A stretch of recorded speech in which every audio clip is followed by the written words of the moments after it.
Hello students, this is Pinky from Maharaja Agharsen Senior Secondary School. Today we are going to study music lesson 3rd. After the end of this video, I will give you homework which will be checked once the school is reopened. आज हम third chapter पढ़ेंगे स्वर। स्वर base of the music. जो स्वर है वो music का बेस है। This is an important part of music. तो जो स्वर है उसकी स्थापना किससे हुई? श्रुति से। स्वर की स्थापना किससे हुई? श्रुति से। स्वर की स्थापना श्रुति से हुई। श्रुति की कुल संख्या 22 है और उन 22 श्रुतियों में से 7 स्वरों की स्थापना हुई। ठीक है।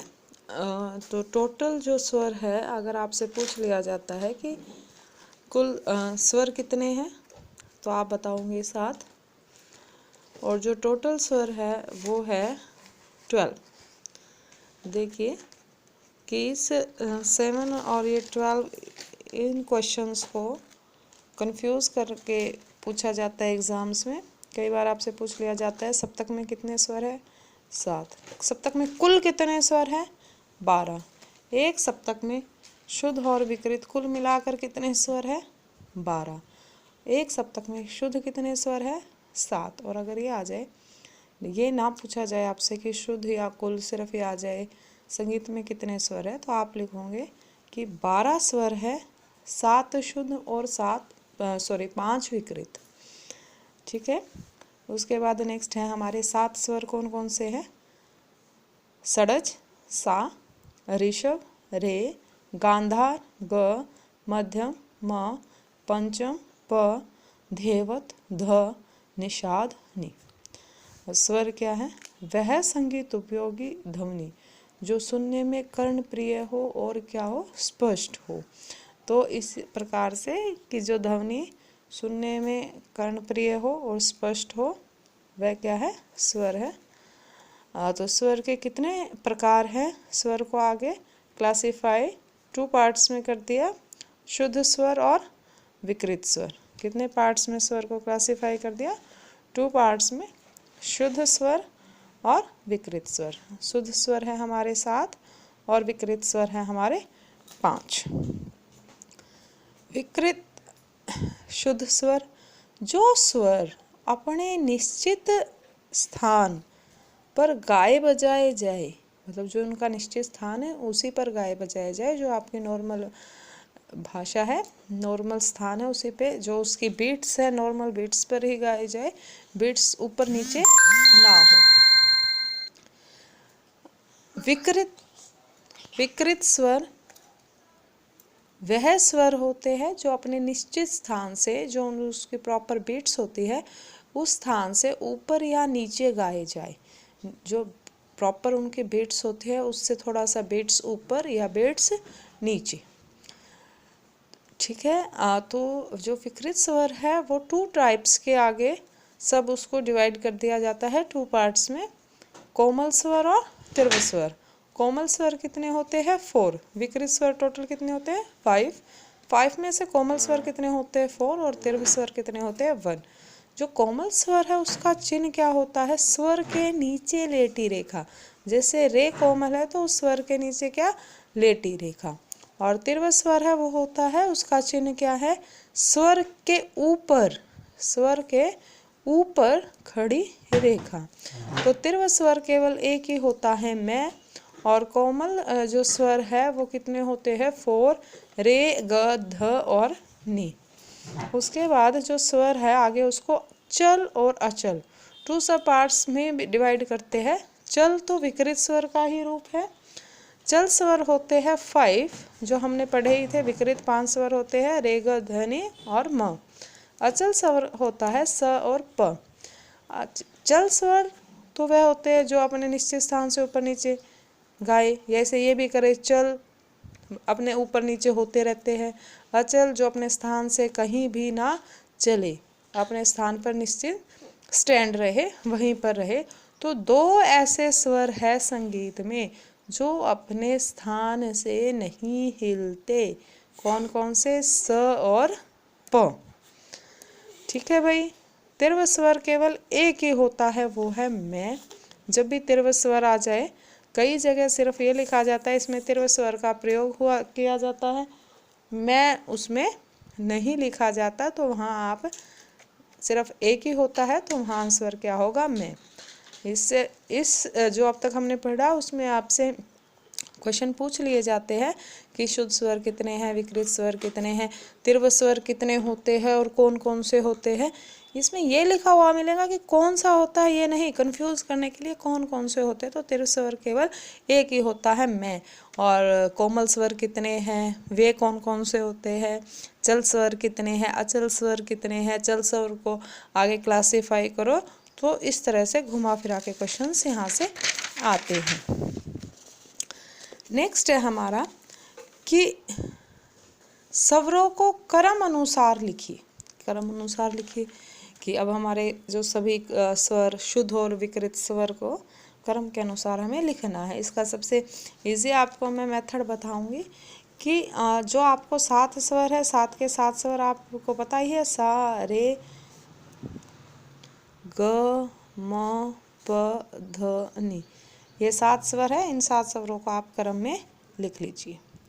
उसके बाद आपको पता है कि कोमल स्वर नीचे मतलब पहले, जैसे हम सीढ़ियों पे चलते हैं सबसे पहले नीचे फिर ऊपर ऐसे चलते हैं। तो कोमल स्वर क्या है? जो हमारा शुद्ध स्वर है उससे नीचे। तो यहाँ पर क्या आ जाएगा? कोमल स्वर को हम लिखेंगे पहले, उसके बाद शुद्ध स्वर, फिर ग, कोमल है तो ग, कोमल पहले, फिर शुद्ध म तीव्र होता है, कोमल नहीं होता, तो मैं तीव्र को हम मैं तीव्र लिखेंगे बाद में। ये देखिए लेटी रेखा लगा दी, इससे क्या अभिप्राय है? ये हमारा कोमल स्वर है। पैचल स्वर है तो इसका ना कोमल आएगा ना तीव्र। उसके बाद ध कोमल है तो ध के नीचे हम कोमल, और नी भी कोमल है तो कोमल। अब इसको काउंट करोगे तो ये टोटल हमारे कितने हो जाएंगे? 12। उसके बाद नेक्स्ट अब हम डेफिनेशन पढ़ेंगे वादी स्वर, संवादी स्वर की, अनुवादी, विवादी और वर्जित। देखिए वादी स्वर वह स्वर होते हैं जिनका राग में बार बार प्रयोग हो। एक स्वर ऐसा है जिसको राग बनाते, राग की आलाप आरोह अवरोह लिखते हो, उसका बार बार पकड़ लिखते हुए बार बार प्रयोग हो, तो वो स्वर जो राग में बार बार आए, प्रयोग किया जाए, तो वो है वादी स्वर। वादी स्वर को राजा की उपाधि दी गई है। जैसे आप ये भी देख सकते हो कि एक प्रजा है, उसके अंदर राजा की बात सबसे अधिक मानी जाती है, फर्स्ट नंबर पर, और बार बार उसी की मतलब कोई भी कार्य होता है तो राजा के पास जाता है उसी के नियमों का। तो वह क्या है? जो बार बार प्रयोग हो, राजा के समान हो, वादी स्वर। उसके बाद आ जाता है संवादी स्वर। जिस प्रकार ये है कि जिस स्वर का राग में प्रयोग वादी से तो कम, लेकिन जो अन्य स्वर है उनसे क्या हो? ज़्यादा हो, तो वह स्वर क्या है? हमारे संवादी स्वर। अब संवादी स्वर, अब राजा तो हमारे पास हो गया, राजा के बाद नेक्स्ट किसकी बात मानी जाती है? मंत्री की। तो संवादी स्वर की उपाधि किसको दी गई है? मंत्री की उपाधि किसको दी गई है? संवादी स्वर को। अब देखिए संवादी स्वर के बाद नेक्स्ट हमारा कौन सा आ गया? अनुवादी। वादी भी हो गया, संवादी भी हो गया। अब इन दोनों स्वरों को छोड़कर जो अतिरिक्त स्वर बच गए वो वह हो गए हमारे अनुवादी स्वर। और इनको किसकी उपाधि दी जाएंगी? इन स्वरों को उपाधि दी जाएंगी प्रजा की उपाधि। जिस प्रकार अब अगर प्रजा ना हो तो राजा और मंत्री दोनों किस काम के? उसी तरह से जिस प्रकार एक राज्य साम्राज्य में राजा और मंत्री का जितना महत्व होता है उतना ही महत्व प्रजा का भी होता है। नेक्स्ट आपका है वर्जित स्वर। वर्जित, नाम से वर्जित, बिल्कुल आना मना है वर्जित। देखा होगा ना आपने, पढ़ा भी होगा हिंदी में लैंग्वेज का में ये वर्ड कि वर्जित बिल्कुल मना है। तो जिन स्वरों का राग में प्रयोग बिल्कुल मना हो वह स्वर क्या कहलाते हैं? वर्जित स्वर। कि इन स्वरों का प्रयोग ही नहीं है। उसके बाद आ जाता है हमारा विवादी स्वर। देखिए नाम से ही इसमें पता है कि विवाद है। क्या है इसमें? विवाद। अब देखिए भाई, इसमें अनुवादी में, विवादी में और वर्जित स्वर में मैक्सिमम स्टूडेंट्स होते हैं कंफ्यूज। तो उसके लिए आपके सबसे सीधा सा शॉर्ट सा है कि जहाँ पर विवाद हो वहाँ आ जाता है विवादी स्वर। अब इससे क्या है कि इसमें होता है कि किसी स्वर को लेकर मतभेद, कि उसका राग में प्रयोग होगा या नहीं होगा। जहाँ पर किसी स्वर को लेकर मतभेद पाया जाए वो क्या है? हमारे विवादी स्वर। और ऐसे स्वरों का प्रयोग केवल कुशलतापूर्वक गायक द्वारा ही किया जा सकता है कि जिनमें मतभेद हो। अगर ऐसे स्वरों का कुशलतापूर्वक गायक प्रयोग करेंगे तो उस राग की सुंदरता में चार चांद लगा देंगे। लेकिन अगर उसको कुशलतापूर्वक, ऐसे स्वरों को कुशलतापूर्वक प्रयोग नहीं किया जाएगा तो यही राग को बेसुरा बना देंगे। अब ये स्वर है विवादी स्वर, तो इनकी उपाधि, इसको किसके से तुलना की गई है? इसकी शत्रु से तुलना की गई है। क्यों? क्योंकि जैसे जो शत्रु है हमारा, अगर शत्रु के साथ हम मेल कर लें, कई बार शत्रु के साथ मेल हमारे लिए बहुत ही बेनिफिशियल रहता है।